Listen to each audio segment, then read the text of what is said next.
Regime de caixa ou competência? Você, empresário, com certeza já ouviu falar dessas duas expressões, mas você sabe exatamente o que é e como lidar com isso?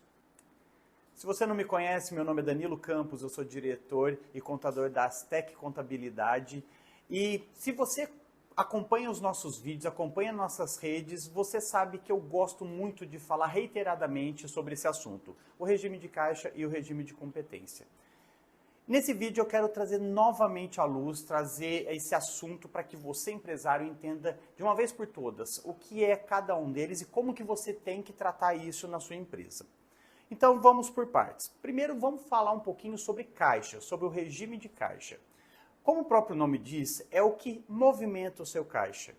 Caixa, quando eu falo com essa expressão, na verdade envolve bancos, aplicações financeiras, o próprio caixa físico, em que tem, caso você trabalhe com dinheiro, e toda a movimentação, todo o seu circulante financeiro.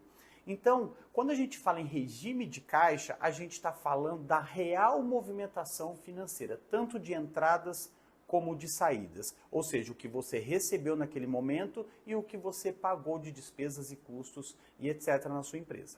Tá? Então, essa é uma informação primordial. Isso vai alimentar o seu fluxo de caixa, que é um relatório que já tratamos aqui também e que é de suma importância para a sua empresa. Por outro lado, nós temos o regime de competência. Este, por sua vez, não contempla efetivamente as saídas ou as entradas financeiras do seu caixa ou similares, contas correntes, aplicações. Ele vai tratar quando ocorreu e incorreu aquele fato contábil, aquele fato gerador. Ou seja, em que momento aquela despesa ou aquela possível entrada financeira pode ter ocorrido. Eu vou dar um exemplo. Quando a gente faz pagamento de folha de pagamento dos nossos colaboradores, normalmente a gente paga no 5º dia em relação à folha de pagamento do mês anterior. Ou seja, nós estamos falando de uma competência do mês anterior, mas no fluxo de caixa, pelo nosso regime de caixa, a saída financeira aconteceu no mês seguinte. Então, essa é nítida a diferença entre caixa e competência. Para um demonstrativo de resultado de exercício, tanto para apresentar para o fisco, assim como para a gestão da sua empresa, a gente deve contemplar as entradas e saídas pelo regime de competência.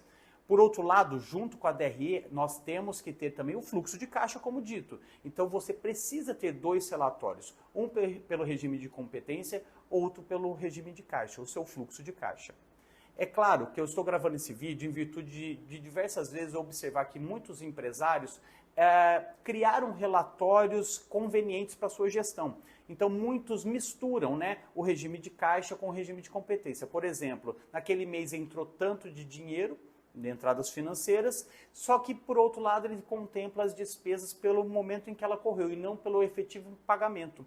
É uma mistura que eu não aconselho, mas como é um relatório gerencial, é claro que você, empresário, pode criar ferramentas para a sua melhor gestão.